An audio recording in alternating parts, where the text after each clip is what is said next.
The question is that if you want to be an officer in the armed forces, then you have to follow the selection criteria, like to give written exam followed by the interview. But if you want to be a political leader, then in that particular time you don't have to give any, you don't need to give any kind of exam. The people will elect you to be a political leader and to solve the people's problem.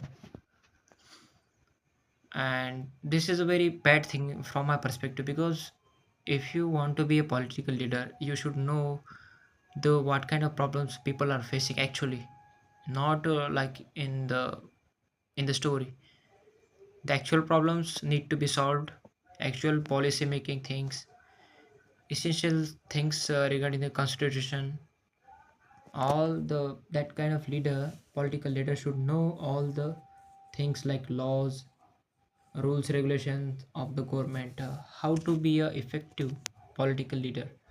If anybody want to do in, the studies are important. That doesn't matter whether, if a political leader want to become a lead political leader, any kind of person become want to become a political leader, then people will elect him or her based on how he is popular, how much money he or she have, how much power he or she have. That is the point. If you have power, if you have money, and if you have a lot of connection with the elite peoples, then you can do anything in life. That's the point. But in the armed forces, if you want to join, then you should have that kind of ability, capability, strength, resilience, determination, courage, stamina, and all the 15 officer like qualities. These qualities along with the written exam preparation. Written exam may be, it may be general, it may be technical exam, and you should have to qualify that exam.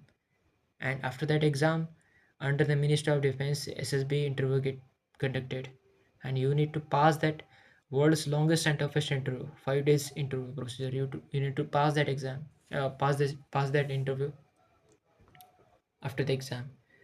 It's and after passing that interview, you require to give the medical test as well, allowing from your toes, nails, to the hair, how much faults do you have in you throughout the body. But if you want to be a political leader, nothing matters, just people will elect you based on trust, popularity, money, power, connection. These are the things. And actually, because this is democracy, not a dictatorship or any kind of other country,